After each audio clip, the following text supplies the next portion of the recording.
Hi everyone, welcome to text book super coaching chemical science platform. तो कैसे हैं आप सब लोग? होपफुली आप लोग ठीक होगे और अपनी प्रिपरेशन को काफी अच्छे से करोगे। तो गाइज, आज के इस सेशन के अंदर आप देख रहे हो कि हमारे पास अभी जो टाइम बची है, अगर आज से भी हम कंसिडर करें तो 60 डेज से भी कम आपका टाइम बाकी है। और इस 60 डेज से कम टाइम के अंदर आपको प्रिपरेशन कैसे करनी है, कौन कौन से टिप्स को फॉलो करना है, किस टाइप से आपको रिवीजन करना है, ये सारी चीजें हम इस सेशन के अंदर देखने वाले हैं बच्चों। तो बिल्कुल भी आपको इस टाइम क्या क्या चीजें ध्यान में रखनी है वो ध्यान में रखिए, ठीक है। तो इसको भूलना नहीं है, क्योंकि ये सबसे इंपॉर्टेंट बात है। मैं बार बार वीडियो, जो छोटे छोटे वीडियो इसलिए लाता हूं क्योंकि ये चीज याद दिलाने के लिए कि आपको डाइवर्ट नहीं होना है। इस टाइम क्या होता है कि बहुत सारी चीजें हमारे दिमाग में चलती है कि मैंने इतनी सारी प्रिपरेशन किया है, मुझसे होगा क्या नहीं होगा, है ना। मैंने ये टॉपिक छोड़ दिया है, क्या वो टॉपिक से क्वेश्चन आ जाएंगे, है ना। ये बहुत सारे क्वेश्चन हमारे दिमाग में चलते रहते हैं। अगर मैंने न्यूक्लियर केमिस्ट्री छोड़ दिया है, मैंने हेट्रोसाइक्लिक छोड़ दिया है, तो उससे क्वेश्चन तो नहीं बन जाएंगे। तो वो अपने आप को डिमोटिवेट करते हैं। तो ध्यान में रखिए बच्चों, कभी भी अभी जितना भी आपने पढ़ा है, चाहे वो 70% पढ़ा है या आपके 80% पढ़ा है या आपने 60% पढ़ा है, ठीक है, जितनी भी आपने प्रिपरेशन की है, बट वो 60% प्रिपरेशन और जो 70% प्रिपरेशन है, वो आपके जो टॉपिक आप कर रहे हो, जब कोई एक टॉपिक कर रहे हो, मान के चलो कि रिएजेंट आप कर रहे हो, तो रिएजेंट इतना परफेक्शन होना चाहिए कि उस रिएजेंट से क्वेश्चन आ जाए तो छूटना नहीं चाहिए, है ना। और क्योंकि आपके पास देयर मैक्सिमम सिलेक्टिविटी और मैक्सिमम सिलेक्टिविटी है, इसलिए आपको डरने की बात बिल्कुल नहीं। और अपने दिमाग में ये चीज़ों को बिल्कुल आने नहीं देना है कि ये टॉपिक छूट गया है तो इससे क्वेश्चन बन गए तो मेरा रिजल्ट नहीं लगेगा। तो अगर ये पॉइंट आपके दिमाग में आ जाता है ना, अपना सिग्नल, अगर आप अपने माइंड को सिग्नल दे देते हो कि यार ये टॉपिक से क्वेश्चन आएगा, मैंने तो ये पढ़ा नहीं था, तो वो गड़बड़ हो जाती है। और आपने 70% बहुत अच्छे से पढ़ाई की है ना, 70%, तो आप रिलैक्स करिए। आपको अब इन चीजों को ध्यान में रखना है, इस 60 डेज में आपको क्या क्या पॉइंट्स को ध्यान में रखना है, ठीक है। तो अब ये 60 डेज जो बाकी है उसमें हम क्या क्या पॉइंट को ध्यान में रखेंगे, तो आप मेरे ये free master class timing, YouTube timing जरूर नोट करके रख ले, ठीक है। चैनल को सब्सक्राइब जरूर कर दे, ठीक है। और जिन जिन स्टूडेंट को सेशन की पीडीएफ चाहिए वो इस टेलीग्राम को जरूर ज्वाइन कर सकते हैं, ठीक है। यहां पे डालोगे तो नाम आ जाएगा, नदीम सर टेक्स्ट बुक। अब बात आती है बच्चों, आपके पास 60 डेज से भी कम टाइम बाकी है, 60 डेज से भी कम टाइम बाकी है। और इस 60 डेज से कम टाइम में आपने नोट्स तो मेक कर लिया, अभी तक बहुत सारे स्टूडेंट जिन्होंने नोट्स तो मेक कर ली है, नोट्स मेकिंग हो चुकी है। ऐसा तो नहीं होगा कि आपने कुछ भी नोट्स नहीं मेकिंग की है। आपने जो भी 70% टॉपिक्स पढ़े हैं उसकी नोट्स जरूर मेकिंग की होगी, नोट जरूर मेकिंग की होगी, है ना। जैसे कोऑर्डिनेशन की नोट्स है, ऑर्गेनोमेटेलिक की नोट्स है, या मान के चलो आपने रिएजेंट की नोट्स मेक कर ली है, स्टीरियोकेमिस्ट्री की नोट्स मेक कर ली है, रिएक्शन मैकेनिज्म है, केमिकल काइनेटिक्स है, राइट, इलेक्ट्रोकेमिस्ट्री है, ग्रुप थ्योरी है, आपने इसकी नोट्स मेक की है, जिसको हम शॉर्ट नोट्स कहते हैं। इसे क्या कहते हैं? Short notes, short notes. तो नोट्स मेक करना एक अच्छा बात होती है, एक अच्छे स्टूडेंट की पहचान भी होती है कि जो अपनी नोट्स को मेक करता है ना, जो अपनी नोट्स को मेक करता है वो एक एक्चुअली सिंसियर स्टूडेंट की पहचान होती है, ठीक है। वरना बहुत सारे नोट्स तो अवेलेबल है जहां से आप पढ़ाई कर सकते हो, बट वो कहीं ना कहीं क्या होता है कि जब आप खुद की नोट्स मेक करते हो बच्चों, सेल्फ नोट्स, है ना, जब आप सेल्फ नोट्स मेक करते हो तो इससे एक बहुत सारी चीजें आपकी क्या होती है, रिजॉल्व हो जाती है। सेल्फ नोट्स मेक करने से हमारी माइंड में एक्टिविटी बढ़ती है, एक एक्टिविटी बढ़ती है जिससे थिंकिंग की जाती है। स्टूडेंट के अंदर देखो तीन चीजें होती है। एक, स्टूडेंट पहले जब प्रिपरेशन करता है तो रिमेंबर को पॉइंट को ध्यान में रखता है, रिमेंबर। उसके बाद अंडरस्टैंडिंग, और तीसरा होता है अप्लाइड। ये तीनों चीजों को वो ध्यान में रखता है ना। जब स्टूडेंट पढ़ता है बच्चों तो ये तीनों चीजों को ध्यान में रखता है। एक होता है आपका रिमेंबर, अंडरस्टैंडिंग, अप्लाइड, ठीक है। ये तीन पॉइंट्स हमेशा ध्यान में रखते। तो अब इसके थोड़ा आगे हमें जाना है, तो आपने क्या किया, शॉर्ट नोट्स मेक किए। शॉर्ट नोट्स मेक करने के बाद सेकंड पॉइंट जो बच्चों आ जाता है यहां पे, वो आता है revision. Revision, revision. Short notes तो आपने मेक कर लिया, अपनी नोट्स मेकिंग हो चुकी है, ठीक है। आपने एक रिवीजन का प्लान बनाया है, ठीक है। रिवीजन के बाद मैं थोड़ा आगे चलता हूं, मैं थोड़ा सा इसको इसलिए लिख रहा हूं कि आप अंडरस्टैंड कर पाए एक छोटी छोटी बातों को, ठीक है। उसके बाद रिवीजन के बाद आ जाते हैं पी वाई क्यूज। अब पी वाई क्यूज है ना, पी वाई क्यूज, और पी वाई क्यूज प्लस मैं कहना चाहूंगा न्यू क्वेश्चंस अगर आप कर पाए तो बहुत बेहतरीन है। न्यू क्वेश्चन, जैसे कि हमारी सीरीज तो चली रही है न्यू क्वेश्चन की, जो स्टूडेंट न्यू क्वेश्चन ज्वाइन करना चाहते हैं वो डायरेक्टली आप यूट्यूब पे आइए, वहाँ पे पूरे आपको कोऑर्डिनेशन ओएमसी सारे के नए नए क्वेश्चंस आपको मिले, बस उसका बेनिफिट होना है। तो पीवाईक्यू तो करना है और साथ साथ में न्यू क्वेश्चन। और last and most important is the mock test. ये 4 पॉइंट अभी हमें ध्यान में रखना है। इस 60 डेज के अंदर हमें इन 4 पॉइंट्स को कवर करना है। अब मान के चले कि भाई आपकी जो प्रिपरेशन हो चुकी है वो 70% हो चुकी है, मान के चले, है ना। 100% किसी नहीं हुई है आपकी, 70% हुई है। किसी स्टूडेंट की 60% हुई, किसी स्टूडेंट की 80% हुई है, मान के चलते हैं। तो अब इस 60 डेज के अंदर सबसे पहले नए टॉपिक को बिल्कुल हाथ नहीं लगाना है। न्यू टॉपिक अगर वो मेजर मार्क्स का है तो कर लीजिए। जैसे कि आपने ऑर्गेनोमेटेलिक नहीं किया है और आप उसको छोड़ रहे हैं तो गलती हो जाएगी। तो यहां पे बात आती है कि न्यू टॉपिक कौन से एलिमिनेट करने हैं। न्यू टॉपिक जो लेस मार्क्स वाले, जो मेजर मार्क्स वाले तो करना ही पड़ेगा, है ना। नहीं तो आप बोलोगे सर ने बोला है कि अब टॉपिक बिल्कुल हाथ मत लगाइए न्यू टॉपिक्स। अगर आपने ऑर्गेनोमेटेलिक नहीं पढ़ा है तो पढ़ना तो पड़ेगा, बात समझ आ रही है। बाइनॉर्गेनिक नहीं पढ़ा है तो पढ़ना तो पड़ेगा, बस इनऑर्गेनिक स्पेक्ट्रम नहीं पढ़ा है तो पढ़ना तो पड़ेगा। और न्यूक्लियर केमिस्ट्री है, चलो पूछता है कभी नहीं पूछता है, आप इसको एलिमिनेट कर सकते हैं। एसिड बेस तो आप मेन ग्रुप के अंदर ही पढ़ लेते हो, तो एसिड बेस को अलग से भी नहीं पढ़ा तो कोई प्रॉब्लम की बात नहीं। तो 2-3 चैप्टर जो है जिसको एलिमिनेट किया जा सकता है, अगर टाइम नहीं है आपके पास तो उसको एलिमिनेट किया जा सकता है, ठीक है। तो ये चीज ध्यान में रखिए। तो न्यू टॉपिक्स जो है इस 50 डेज है ना, 60 to 50 डेज आपके बाकी है, तो इसके अंदर आपको न्यू टॉपिक्स को ज्यादा प्रायोरिटी नहीं देनी है, ये जो लेस टॉपिक्स वाले, लेस मार्क्स वाले। और अगर आपने मेजर मार्क्स वाले की बात है तो आप करिए, उसके लिए बात नहीं करो, ठीक है। आपने 70% पढ़ लिया, इसका मतलब यह है कि आपने मेजर टॉपिक्स को कवर कर लिया है। और आपने मेजर टॉपिक्स को कवर नहीं किया है फिर इसका मतलब आपकी प्रिपरेशन 50% से अंदर चली गई है। आई बात समझ में। तो ये ध्यान में रखिए कि तो न्यू टॉपिक्स को ज्यादा अभी फोकस में रखना है। अब जो आपने अभी तक 70% टॉपिक पढ़ चुके हैं, 70% टॉपिक जो आपने पढ़ चुके हैं, ठीक है, 70% पढ़े हो गए, या आपने 60% टॉपिक्स आपने पढ़े होंगे। 70 to 60% आपके टॉपिक्स कंप्लीट हो चुके हैं। अब उसका प्रॉपर रिवीजन होना चाहिए, ठीक है। अब इसके आगे आने वाले टॉपिक्स अगर इंपॉर्टेंट है, जो इंपॉर्टेंट टॉपिक्स है वो करिए, ठीक है। और जो लेस मार्क्स में पूछे जाते हैं उनको बिल्कुल एलिमिनेट कर सकते हैं। तो नेक्स्ट पॉइंट आ जाता है बच्चों रिवीजन। रिवीजन प्रॉपर होना चाहिए। अब रिवीजन कैसे करें। अब एक आपने टॉपिक लिया है, मान के चलो एक आपका टॉपिक है। अब टॉपिक क्या ले रहे हो आप यहाँ पे, मान के चलो आपने यहाँ पे केमिकल काइनेटिक्स लिया है। केमिकल काइनेटिक्स, ठीक है। केमिकल काइनेटिक्स आपको 12 मार्क्स के लिए पूछा जाता है। तो आपने पहले नोट्स मेक किया उसकी, अब उसका रिवीजन किया। अब रिवीजन कैसे करना है। रिवीजन का सबसे इंपॉर्टेंट तरीका है बच्चों कि उसको हम ऐसे थिंक करें, है ना, जैसे कि एक बार पढ़ रहे हो, एक बार आपने पढ़ा है, ठीक है, और कुछ कॉन्सेप्ट आपके रह गए, आपको लगा कि रिकॉल नहीं हो रहा है, तो वापस से एक बार पढ़ो, है ना। जब पहली बार पढ़ते हो तो आपको 2 घंटे लगते हैं उसको पढ़ने के लिए, फिर उससे कम टाइमिंग में अगर पढ़ोगे, यानी सेकंड टाइम पढ़ोगे तो उससे कम टाइमिंग ही लगेगा, थर्ड टाइम पढ़ोगे उससे कम टाइम लगेगा, फोर्थ टाइम पढ़ोगे उससे कम टाइम लगेगा, और फोर्थ टाइम के अंदर वो एक्चुअल में आपके माइंड के अंदर चले जाएगा। तो रिवीजन कम से कम 3 टाइम्स तो मिनिमम होने ही चाहिए।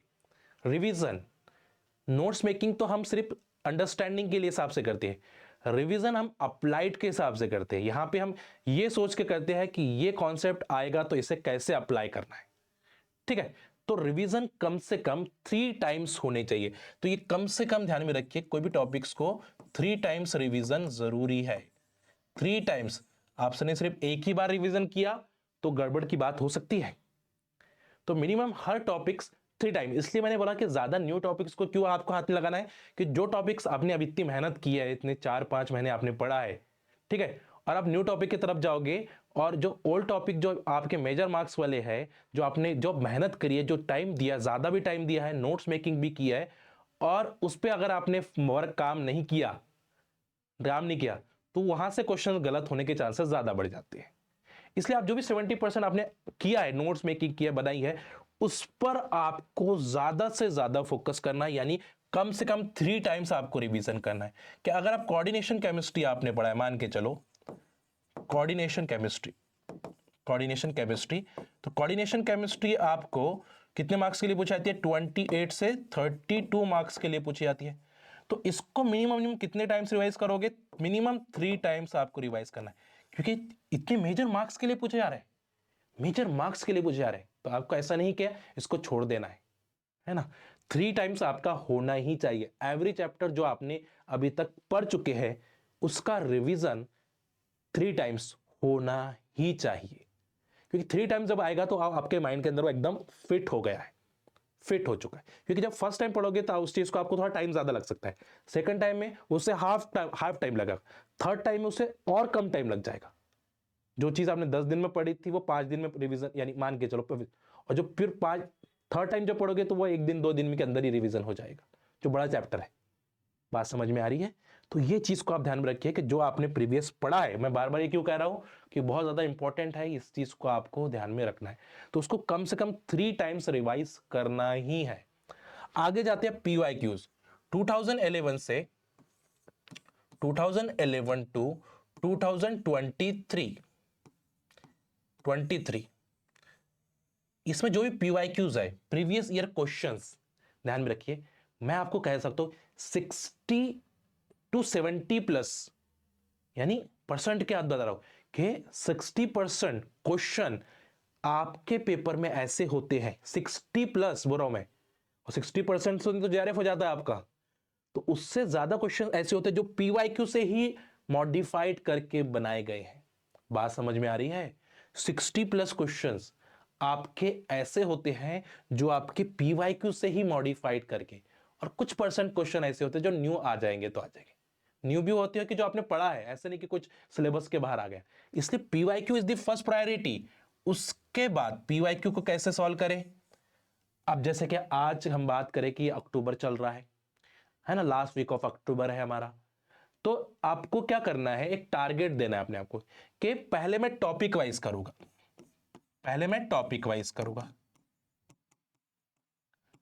टॉपिक वाइज, क्योंकि आपका सिलेबस पूरा निकला है। तो टॉपिक वाइज आपको करना है। जैसे कि आपने केमिकल काइनेटिक्स लिया, मैं सेम ले रहा हूं टॉपिक, समझने के लिए आपने रिवाइजन किया 3 टाइम, और केमिकल काइनेटिक्स आपने लिया है। तो केमिकल काइनेटिक्स 2011 से 2023 तक के जो भी क्वेश्चंस हो गए आपको उसको यहाँ पे करना है। ठीक है। अब मान के चलो कि यहाँ पे कितने क्वेश्चंस पूछे गए हैं अभी तक? यहाँ पे मान के चलो कि आपको 80 क्वेश्चंस पूछे गए हैं। 80 क्वेश्चंस आपको केमिकल काइनेटिक्स में 2011 से 23 तक पूछे गए हैं। तो 80 क्वेश्चंस को आपको कितना टाइम रखना चाहिए? हर क्वेश्चन को, एक क्वेश्चन है उसको ध्यान में रखिए 1 मिनट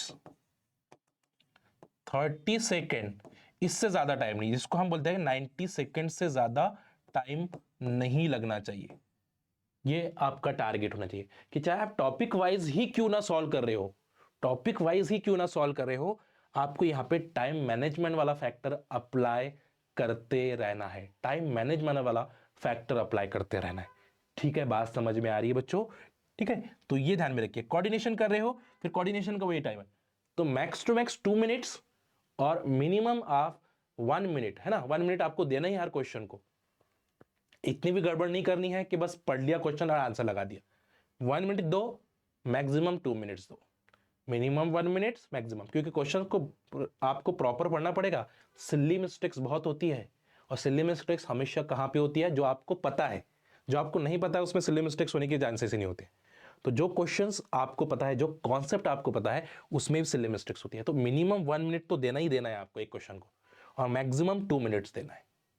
बात समझ में आ रही है? तो PYQ में आप टॉपिक वाइज प्रैक्टिस कर रहे हैं तो टाइमिंग देते जाए। उसके बाद न्यू क्वेश्चंस की तरफ जाए। PYQ खत्म हो जाए फिर आप न्यू क्वेश्चन। अब न्यू क्वेश्चन कहां मिलेंगे? टेस्ट सीरीज में। कहां मिल जाएंगे भाई? टेस्ट सीरीज में। कुछ बहुत ज्यादा नहीं करना है आपको, है ना। न्यू क्वेश्चंस टेस्ट सीरीज में मिल जाएंगे, जहां पे हमारी टेस्ट सीरीज, टेक्स्ट बुक की टेस्ट सीरीज आप ले लोगे, जिसके अंदर आपको पूरा 1 ईयर का सब्सक्रिप्शन मिल जा रहा है। 350 के अंदर 1 ईयर का सब्सक्रिप्शन, वो ले लीजिए। ठीक है, जिसके अंदर टॉपिक वाइज आपको मिल जा रहे हैं। तो हर टॉपिक के अगर 25 क्वेश्चन भी आपको मिलते हैं, मगर अच्छे वाले मिलने चाहिए। ऐसे नहीं कि आप कर रहे हो क्वेश्चंस, है ना, एक टॉपिक के 100 के ऊपर क्वेश्चन कर रहे हो, बट वो काम के नहीं है आपके, तो बात नहीं बनेगी। आप 25 करिए, एक टॉपिक के सिर्फ 25 क्वेश्चन सही से करिए, एक टॉपिक के न्यू क्वेश्चन जो है, बट वो ऐसे होने चाहिए जो आपके कॉन्सेप्ट को पूरा रिकॉल करवा दे, जो आपकी नोट्स को पूरा याद दिलवा दे, जो आपके रिवीजन को पूरा रिकॉल करवा दे, ऐसे क्वेश्चंस होने चाहिए। ठीक है, तो टेस्ट सीरीज जरूर ले लीजिए, टेस्ट सीरीज टेक्स्ट बुक की वहां पे आपको मिल जाएगी। ठीक है, और यूज कर सकते हो वहां पे। अगर आपको और कम प्राइस में चाहिए तो कोड नदीम यूज करोगे तो और कम प्राइस के अंदर आपको वहां पे मिल जाएगी। ठीक, नेक्स्ट आता है बच्चों मॉक टेस्ट। अब यहां तो हमने टॉपिक वाइज किया है। यहां मॉक टेस्ट क्यों होता है? मॉक टेस्ट होता है आपके एग्जाम के टाइम में, क्योंकि आपका जो पेपर होता है वो 3 आवर्स का होता है। आपका जो पेपर होता है वो 3 आवर्स का होता है, और आपके जो क्वेश्चंस होते हैं बच्चों वो 120 क्वेश्चन होते हैं, 120 क्वेश्चन। तो अब यहां पे क्या होता है कि अभी हमने 80 क्वेश्चंस है, उसको टाइम 130 मिनट दिया, तो ये हम हमारे क्वेश्चंस के हिसाब से टाइम दे रहे हैं। बट यहां पे 3 आवर्स के अंदर आपको 120 क्वेश्चंस में से टॉप चूज भी करना है, और उसमें से आपको सिलेक्ट भी करना है, सिलेक्ट करना है। तो यहां पे टास्क आ गया आप कि यहां पे तो कोई सिलेक्शन नहीं था, यहां पे तो हमें एवरी क्वेश्चंस करना ही करना था पीवाईक्यू के अंदर, न्यू क्वेश्चंस के अंदर, क्योंकि all questions are compulsory. But यहां पे ऐसा नहीं होता है कि ऑल क्वेश्चंस आर कंपलसरी, क्योंकि सीएसआर पेपर के अंदर आपके पास पार्ट सी में 60 क्वेश्चन है, 25 करना है, पार्ट बी में 40 क्वेश्चन है, 35 करनी है, पार्ट ए के अंदर 20 क्वेश्चन है, 15 नहीं करने हैं। तो यहां टास्क आ गया आपका टाइम मैनेजमेंट। यहां पे टाइम मैनेजमेंट, क्योंकि हमें पता था कि यहां पे एक क्वेश्चन को इतने टाइम देना है, तो यहां पे हमने उसके हिसाब से हमारा टाइम एडजस्ट किया। बट यहां पे मॉक टेस्ट आपको आपके टाइम मैनेजमेंट की तरफ लेकर जाता है। क्या लेके जाता है भाई? टाइम मैनेजमेंट की तरफ लेके जाता है। तो सिलेक्टेड करना, सिलेक्शन करना एक बहुत बड़ा टास्क है बच्चों। सिलेक्शन कैसे करें? मॉक टेस्ट के अंदर ही आप आदत डालें कि क्वेश्चन, उसी क्वेश्चन को सिलेक्ट करेंगे जिसमें आपको बिल्कुल भी डाउट नहीं है। पहले तो पहली प्रायोरिटी होगी कि आपने क्या किया है। आपके पास पार्ट ए है, पार्ट बी है, पार्ट सी है। ठीक है, पार्ट ए में से आपको 15 क्वेश्चन चूज करने हैं, पार्ट बी में आपको 35 क्वेश्चंस निकालने हैं, और पार्ट सी में आपको 25 क्वेश्चन। तो अब ये 25 क्वेश्चन जो पार्ट सी में आप चूज करोगे, अब हो सकता है कि 20 क्वेश्चन आपके ऐसे चूज हो रहा है जो इसमें आपको बिल्कुल डाउट नहीं है, तो चलो ठीक है, 20 हो रहा है, 18 हो रहा है, बट उसमें कोई डाउट नहीं होना चाहिए, 100% वाले होने चाहिए। तो किसी के 17 हो गए, किसी के 18 हो गए, किसी के 19 हो गए, किसी के 20 हो गए, किसी के 15 भी हो सकते हैं, किसी के 15 भी हो सकते हैं जो पार्ट से। अब बच्चे में जो आपको 10 क्वेश्चन करना है, या 10 क्वेश्चन करना है, 9 क्वेश्चन करना है, 8 क्वेश्चन या 5 क्वेश्चन जो करने हैं, इन्होंने 100% सेलेक्ट कर लिए, उनको 5 क्वेश्चन करना है। इन्होंने 18 किए, उनको 7 क्वेश्चन करना है। बात समझ में आ रही है? तो उसमें आपको क्या करना है, वहां पे आपको सिलेक्टिविटी, तो पहले आपने 100% वाले, जो 100% वाले हैं, आपने 18 to 19 question, 18 to 19 question select कर लिए बच्चों, अप्रोक्सीमेट लेके चल रहा है। ठीक है, बच्चे भी आपके कितने हैं, 6 to 7 क्वेश्चन जो है वो आपको बाद में सिलेक्ट करने हैं। तो पहले 100% वाले करें, पहले 100% वाले कर लिया आपने। ठीक है, उसके बाद अगर हो सकता है कि आपको यहाँ पे क्वेश्चन नहीं मिल रहा है, कुछ क्वेश्चन आपको ऐसे मिल रहा है कि 50-50 वाले मिल रहे हैं, जिसमें आपको डाउट आ रहा है, थोड़ा बहुत डाउट आ रहा है। ठीक है, तो उसको थोड़ा सा भी अलग रखें, पहले 100% वालों को पहले सेलेक्ट कर लें आपको। ठीक है, फिर आप कहाँ चले जाए, पार्ट बी की तरफ चले जाए, फिर आप पार्ट बी, अभी इसको छोड़े, है ना, 7 क्वेश्चन आप बाद में भी कर सकते हो। तो आपने क्या किया है कि 18 to 19 क्वेश्चन 1 आवर्स के अंदर खत्म कर दिया। आपका 3 आवर्स का पेपर है, ये मॉक टेस्ट के अंदर आपको आपका शेड्यूल बनाना है।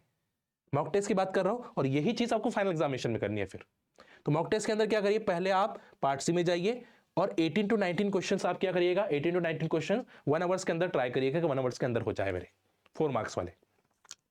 फिर बचे में जो भी 5 से 7 और 6 और 7 क्वेश्चन जो रिमेनिंग रह जाते हैं आपके 6 to 7 क्वेश्चन, फिर उसके लिए आप उसको छोड़े, फिर उसके, क्योंकि उसमें डाउट आ रहा था आपको, तो फिर आप बी की तरफ जाइए, और बी में से 100% वाले कर लीजिए।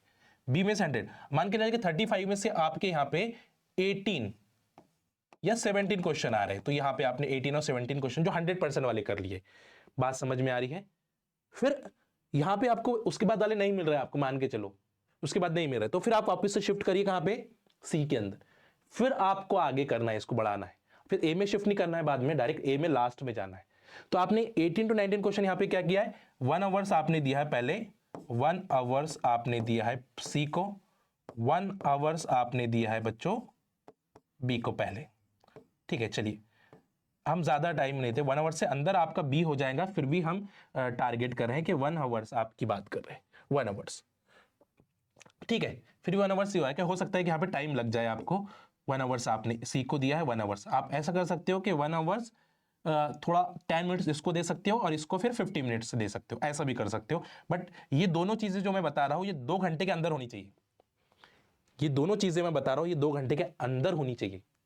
ठीक है, अब आपके पास बचा है 1 आवर, जिसमें आपको पार्ट सी में 7 क्वेश्चन चूज करने हैं, 6 क्वेश्चन चूज करने हैं, और पार्ट बी के अंदर कम से कम 25 तक लेकर जाना है। 17 18 है, इसको 25 तक लेकर जाना है।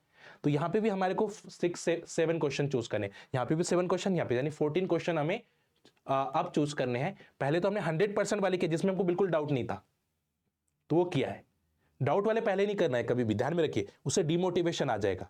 अगर आप डाउट वाले क्वेश्चंस को पहले करोगे जिसमें आपको लगता है कि ये हो सकता है, ये ए भी हो सकता है, बी भी हो सकता है, तो वो करने से डिमोटिवेशन आएगा।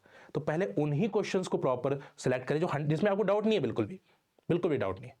तो आपने 2 घंटे में इस चीज को चूज कर लिया, आप अब सेफ जोन में चले गए। पहली बात तो इस चीज से आप सेफ जोन में चले गए, अब आप स्टेबल हो गए, क्योंकि आपने 100% वाले को जैसे चूज करते हो तो आपके अंदर, आपके माइंड के अंदर डोपामाइन रिलीज होता है कि मुझे पेपर अच्छे से सॉल्व हो रहा है। और डोपामाइन रिलीज होगा, अच्छा हार्मोन है ना, हैप्पीनेस दिखाएगा, अच्छा लगेगा आपको, और अच्छा लगने की वजह से आप बाकी के क्वेश्चंस को भी अच्छे से सॉल्व करोगे जो आपको टफ लग रहे हैं, क्योंकि माइंड ही आपको सही जगह पे लेकर जाएगा। तो मान लिया कि फिर आपने बचे हुए जो क्वेश्चंस है वो आपने 6 to 7 किए, यहाँ पे 25 इसको कंप्लीट किया है। ठीक है, यहाँ पे भी आपने 6 to 7 किए, 24 से 25 आपने इसको कंप्लीट किया, मान के चलिए। ठीक है, और हो सकता है कि कुछ गलती की वजह से 25 की जगह पे आपको 23 करेक्ट आए, और यहाँ पे 20 बी में 25 की जगह पे आपके मान के चलो कि 21 22 ही करेक्ट है, फिर भी आप सेफ जोन के अंदर चले जा रहे हो, फिर भी आप सेफ जोन के अंदर। और फिर लास्ट में आपको जो 30 मिनट्स है ना, तो ये 30 मिनट्स के अंदर आपको इन दोनों को कंप्लीट करना है ना। 20 मिनट्स इसको देना है, फिर उसके बाद के बचे हुए जो 10 मिनट्स है फिर इसको देना है, फिर जो 30 मिनट्स बचे हैं या 25 मिनट्स जो बचे हैं फिर इसको देना है लास्ट में। तो एक रिलैक्स आप माइंड से, जब क्योंकि पार्ट ए को एक रिलैक्स माइंड चाहिए, तो जब आपके यहाँ पे अगर आपकी ये कॉन्फिडेंस आ जाएगा, ये कॉन्फिडेंस बिल्ड हो जाएगा आपके अंदर कि अब मैं यहाँ पे प्रॉपर चला गया हूँ, प्रॉपर आपका माइंड स्टेबल है, तो पार्ट ए वाले क्वेश्चंस आपने अगर नहीं भी पढ़ा है प्रॉपरली, उसको सिर्फ क्वेश्चंस देख कर गए हो आपने PYQ पार्ट ए के, फिर भी आप यहाँ से कम 6 to 7 क्वेश्चन निकाल ही लोगे, मिनिमम टू मिनिमम 7 क्वेश्चन निकाल लोगे, ये गारंटी है, और फिर आप सेफ जोन में चले जाओगे। तो ये चीज है जो आपको मॉक टेस्ट के अंदर भी फॉलो करनी है। ऐसा नहीं कि मॉक टेस्ट में अलग से कुछ नया कर रहे हो और फिर फाइनल एग्जामिनेशन में जाके कुछ अलग से अपना दिमाग लगा रहे हो। तो प्रैक्टिस करें, जो भी 7 मॉक टेस्ट आपको मिनिमम 7 मॉक टेस्ट देना है। कितने मॉक देना है भाई?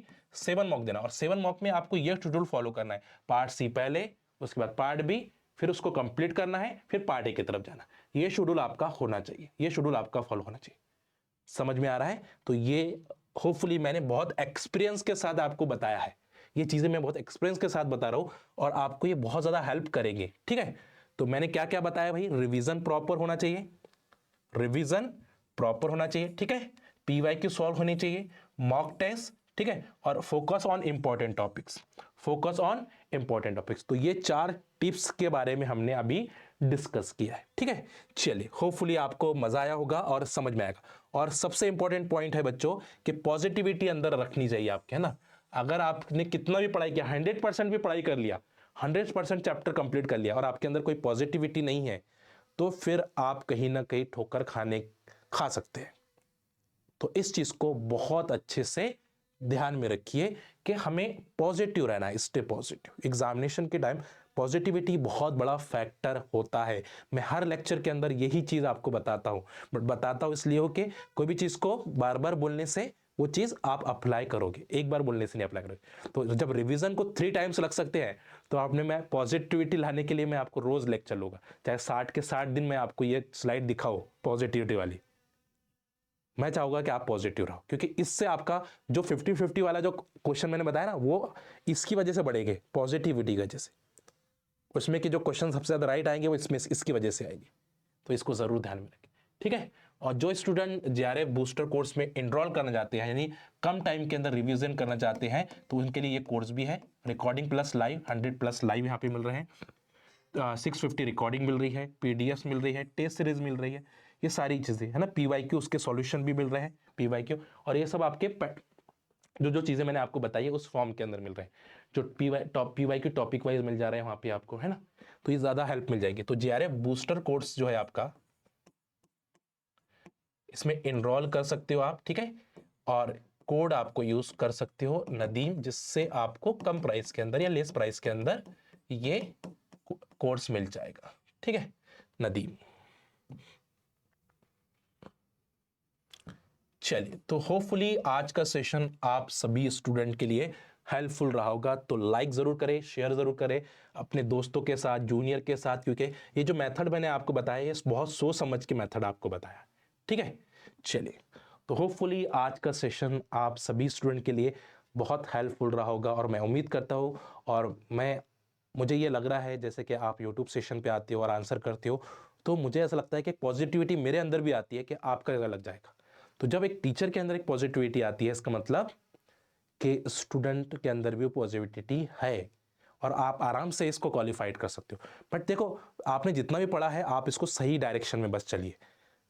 आपने जितना पढ़ा है वो इनफ है, बट इसको आप यूज़ करिए। मैंने जो जो पॉइंट्स आपको बताए हैं इसको फॉलो करिए, बहुत मज़ा आएगा। और इम्प्रूवमेंट नहीं होगा तो आप नदीम सर को बोल सकते हो, ठीक है, कि सर मैंने फॉलो किया, मुझे इम्प्रूवमेंट नहीं है। बट ये मेरा एक्सपीरियंस है, 7 ईयर का एक्सपीरियंस है। मैं अपने ऑफलाइन स्टूडेंट में अप्लाई करता था, मैं अपने ऑनलाइन स्टूडेंट में भी अप्लाई करता था 20 के बाद से, ठीक है, और उनमें काफ़ी बेनिफिट मुझे मिला है ना। एक डॉक्टर होता है ना जो प्रैक्टिस करता है, तो उसको पता चल जाता है कि कौन सी चीज़ कहाँ पे और क्या क्या देने, कौन सी गोली देने से जल्दी ठीक हो जाएगा। तो एक्सपीरियंस एक मैटर कर जाता है, ठीक है। तो ये एक्सपीरियंस से बता रहा हूँ बच्चों कि अगर इस चीज़ को आप फॉलो करते हो तो आपको इंप्रूवमेंट दिखेगा, खुद के अंदर ही एक इंप्रूवमेंट जरूर दिखेगा। चलिए फिर, thank you so much, thank you for watching. Like जरूर करें, सब्सक्राइब जरूर करें, और आपको सेशन कैसा लगा जरूर बताइएगा। Bye bye.